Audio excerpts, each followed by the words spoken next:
What if launching a satellite into space was as easy as calling an Uber?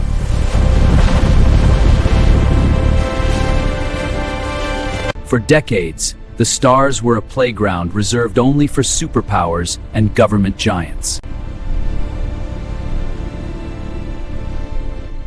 But on July 18, 2026, the game changed forever. From the coastal launch pads of India, a 7-story rocket named Vikram 1 thundered into the sky. It was carrying more than just satellites. It carried the dreams of 1 billion people and a new era of private enterprise. India has just become only the 3rd country in the world, after the US and China, to have a private company successfully reach orbit. Today, we're diving into how a startup founded by former ISRO scientists is challenging the global space order.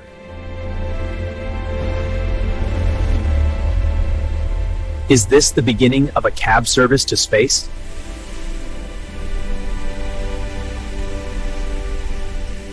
At exactly 12:05 p.m., history was written at the Satish Dhawan Space Center. The mission was called Aagman, Sanskrit for arrival. Developed by the Hyderabad-based Skyroot Aerospace, Vikram 1 isn't your typical massive rocket. It's a 24-meter-tall, small-lift launch vehicle designed specifically for the booming small satellite market. In a flawless 16-minute flight, it reached low Earth orbit LEO, successfully deploying 6 payloads. But here's the cool part. The cargo wasn't just tech.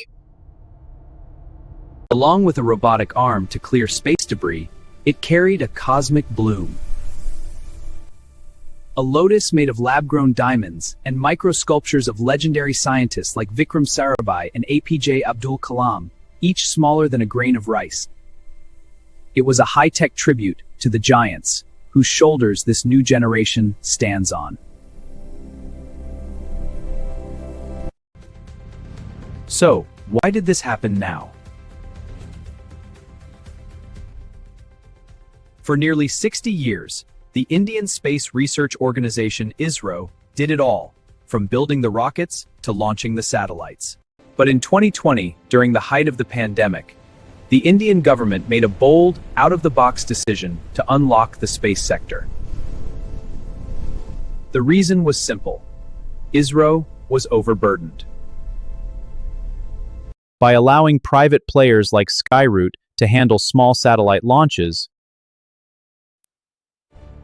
ISRO can now focus its massive resources on big-ticket missions like the Moon, Mars, and the upcoming space station. This policy shift created IN-Space, a body designed to handhold startups and give them access to ISRO's world-class facilities. It turns space from a government monopoly continues to explain how IN-Space transformed India's space sector, a government monopoly, into a thriving ecosystem. In India, this isn't just about business, it's about indigenization. Vikram 1 is a marvel of homegrown tech. It features 3D printed liquid engines and a lightweight carbon composite frame, tech that is faster and cheaper to produce than traditional methods. Prime Minister Narendra Modi personally congratulated the young team, noting that this mission is a launch pad for a new generation of Indian ambition. By naming the rocket after Vikram Sarabhai, the father of India's space program, Skyroot is signaling that they are carrying forward his vision of using space technology for national development, but with a modern, entrepreneurial twist. Globally, the world is watching. Skyroot is being compared to Rocket Lab in the US.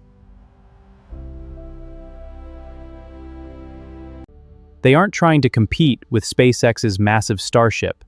Instead, they are targeting the last-mile delivery of space. Most satellite operators currently have to wait months or years for a rideshare on a big rocket. Skyroot wants to offer a dedicated cab service, where you book a launch tailored to your specific orbit and schedule. With India aiming to increase its share of the global space economy from 2% to 10% by 2030. Vikram 1 is the spearhead of that assault on the international market.